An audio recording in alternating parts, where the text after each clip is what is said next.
आप में से सभी लोगों ने या ज़्यादातर लोगों ने कभी ना कभी आंध्र प्रदेश के तिरुपति बालाजी मंदिर का प्रसाद ज़रूर खाया होगा। हमारे समाज में ये प्रथा है कि जब आप तिरुपति जाते हैं, वहाँ प्रसाद खाते हैं, वहाँ से प्रसाद लाकर अपने परिवार को भी खिलाते हैं, दोस्तों रिश्तेदारों को भी आप देते हैं, ऑफिस में अगर आपके साथी हैं उन्हें भी वो प्रसाद बांटते हैं। आपने प्रसाद बहुत ही पवित्र भाव से खाया होगा और बच्चों को भी खिलाया होगा, और प्रसाद को खाते समय आपने सोचा होगा कि ये दुनिया में सबसे पवित्र चीज़ है। लेकिन अब जांच में पता चला है कि इस प्रसाद में मिलावट थी। तिरुपति में बनने वाले लड्डू में मिलावटी घी के इस्तेमाल होने के आरोप लगे थे, आपको याद होगा। इसके बाद सुप्रीम कोर्ट ने इसकी जांच के लिए एक कमेटी बनाई और इस जांच रिपोर्ट में अब कमेटी ने जांच पूरी कर ली है और कमेटी की जांच रिपोर्ट में खुलासा हुआ है कि तिरुपति मंदिर को वर्ष 2019 से 2024 के बीच करीब 68 लाख किलो मिलावटी घी सप्लाई किया गया, जिसकी कीमत लगभग 250 करोड़ रुपए है।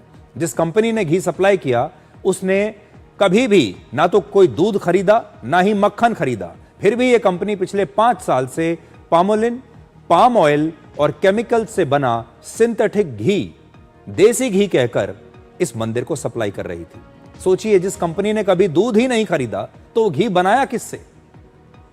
इस कंपनी ने घी सप्लाई करने के लिए सारे फर्जी दस्तावेजों का इस्तेमाल किया। उत्तराखंड की इस कंपनी का नाम है भोले बाबा ऑर्गेनिक डेयरी। सोचिए, भगवान का नाम इस्तेमाल कर रहे हैं, भोले बाबा ऑर्गेनिक डेयरी। एक के बाद एक झूठ। पहला तो भगवान का नाम इस्तेमाल करके उसे बदनाम कर रहे हैं और फिर कहते हैं कि यह ऑर्गेनिक डेयरी है और इस कंपनी के मालिक का नाम है पोमिल जैन और विपिन जैन। हमारे देश में अगर कोई बॉम्ब ब्लास्ट हो जाता है तो सुरक्षा एजेंसियों से सवाल किया जाता है कि आप क्या कर रहे थे, लेकिन जब देश में इतने बड़े पैमाने पर मिलावट हो रही है तो सवाल होना चाहिए food safety and standards authority of India से। ये उनकी जिम्मेदारी है। आज हमारे देश में मिलावट आम बात हो चुकी है। वर्ष 2020 में मिलावट इसमें 38,000 केस दर्ज हुए, जिसमें कई क्रिमिनल केस भी थे।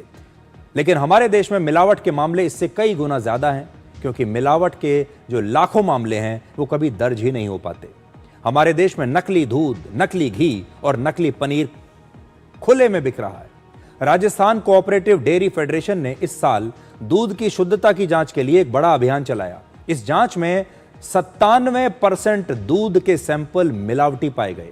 Consumer guidance society of India की एक रिपोर्ट के मुताबिक वर्ष 2020 में महाराष्ट्र में 79% दूध में मिलावट पाई गई।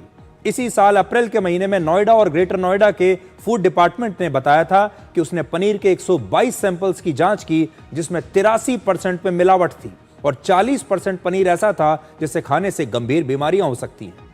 पिछले महीने ही दिवाली से पहले FSSAI ने दिल्ली और NCR में करीब 550 किलोग्राम नकली पनीर जब्त किया था। हमारे देश में माता पिता हमेशा बच्चों को दूध पीने की सलाह देते हैं। भारत को हमेशा से दूध दही का देश कहा जाता है। पूरी दुनिया में सबसे ज्यादा दूध का उत्पादन भारत में होता है। हमारे यहाँ रोज 66 करोड़ लीटर से ज्यादा दूध का उत्पादन होता है, लेकिन आज सबसे ज्यादा मिलावटी दूध भी हमारे देश में ही बिक रहा है।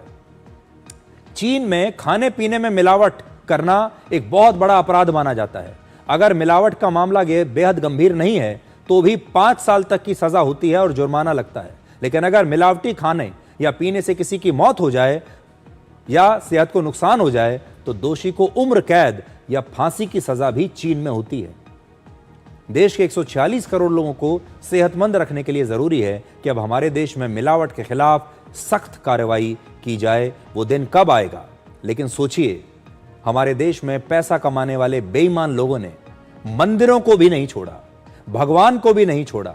भगवान के नाम पर अपनी कंपनी बनाते हैं और उस भगवान के सबसे बड़े आस्था के केंद्र में नकली घी सप्लाई करते हैं। वर्षों तक 250 करोड़ रुपए का नकली घी सप्लाई करते हैं, पैसा बनाते हैं, लोगों की स्वास्थ्य से खिलवाड़ करते हैं, उनके आस्था से खिलवाड़ करते हैं। आज आप सोचिए, आप में से कितने सारे लोगों ने पिछले 5 साल में तिरुपति मंदिर से ये लड्डू लिया होगा या प्रसाद लिया होगा, खुद खाया होगा और अपने परिवार दोस्तों को भी दिया होगा, और आज पता चलता है कि इसके अंदर नकली घी था। इस पर सख्त से सख्त कार्रवाई होनी चाहिए और अब समय आ गया है कि मिलावट को हमारे देश में एक बहुत बड़ी समस्या के तौर पर देखा जाना चाहिए। एक छोटे से ब्रेक के बाद डी कोड जिंदगी में आपको दिखाएंगे आज का विचार।